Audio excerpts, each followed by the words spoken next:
Yes, we're back with another episode, another rider. Today we have Eddie in the house, and he's had an interesting career so far. He is an investment banker right now at present. We're an IT guy, so he may, if the episode goes quiet, it's because he's dealing with millions. But apart from that, welcome to have you here today, Eddie. Yeah, good to meet you, mate. Nice to be here. So tell us, you started off, because we have to jump from how you got there. You started off teaching kids in Brighton Football Club. Yeah. How did that work? What was that about? So I went to uni in Brighton and did a maths degree and then finished that, but I've always sort of been obsessed with football, so football's been my main thing. So I was looking for sort of football coaching jobs after uni.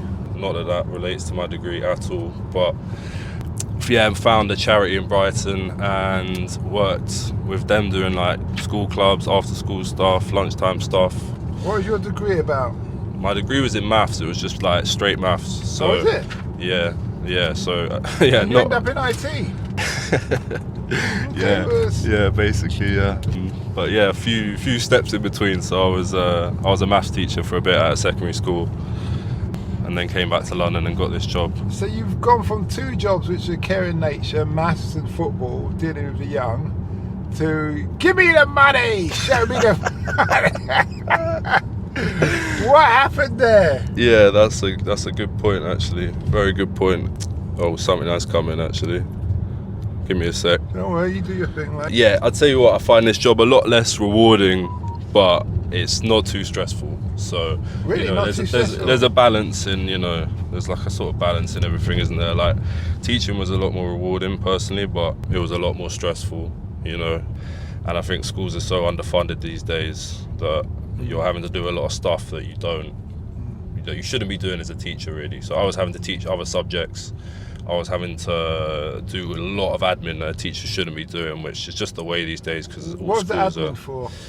Just like, basically, I was having to call loads of parents after school every day and about like if their kid had done like got a detention for a certain thing. I was having to do that for my tutor group, who had, even if I wasn't teaching them. So there was a lot of stuff that normally, you'd have someone in school that would contact the parents over that, but we were having to do all of that. So ideally you needed a secretary. Yeah, exactly. Or you could just be sending in voice messages. Mrs. Smith, your child's done it again. Not coming home an hour late. You want to know why? Text me. If you don't, then thank God I don't know. Something like that. Yeah, Those exactly. kind of messages. What have you learned from your whole experience in the caring industry? You wish you knew when you had started. I guess in terms of leaving the industry, I maybe regret that, because it was a lot more, rewarding and an exciting job. My days went a lot quicker. My job now is fine, but it's not that interesting. I don't make a difference in terms of making kids' lives better or making very rich people's lives better, which is a lot less rewarding. So, but yeah, it depends. There's a balance in life, and I get to have do the things I want to do, and my life ain't too stressful, but the job ain't very rewarding and it doesn't go very quickly. So there's balances. Have you ever considered teaching on the side or doing? Well, I do a bit of tutoring. I do that for my family, in fact. Because my cousin's doing GCSE now, so I've been tutoring in maths every week. He's got his exam next week, actually, so I hope he does well. We will see. Well, you put a lot of time and energy into him, so I hope so. I hope so, yeah, exactly. Mm-hmm. So, in the banking world now, what's a typical day like for you?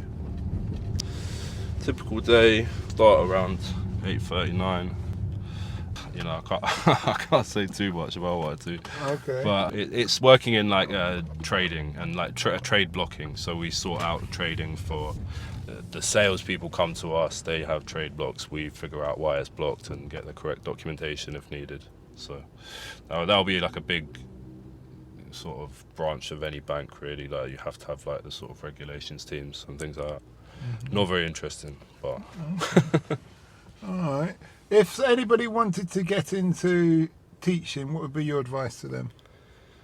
Be prepared for how difficult it is, because a lot of people drop out within like 3 months of doing the PGCE. So don't think of it as, you know, and having a nice time with kids. If you like being with kids, that's one thing, but it's an incredibly stressful job. You've got to be very resilient. And I respect teachers a lot, to be honest. I know how hard their job is. So yeah, it's a very tough job, but also very rewarding. And you get the payback with the holidays as well. So, you know, that's good as well. What's PGCE stand for?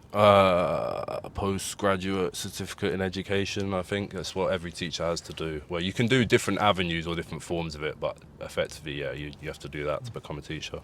Okay. Yeah. And what's the best route to get into what you do now for the investment banking? Or is it just knowing the right person?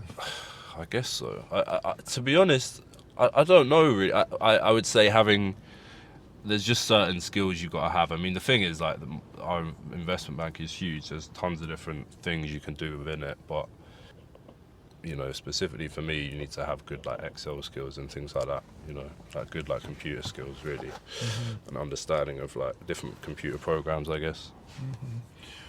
Well, thanks a lot for that, and we wish you well. No problem, mate. Nice to be here. Thank you. We hope that episode enhanced your life. We post an interview every day, as well as vlogging on our social media channels. Don't forget to subscribe to get our latest episode.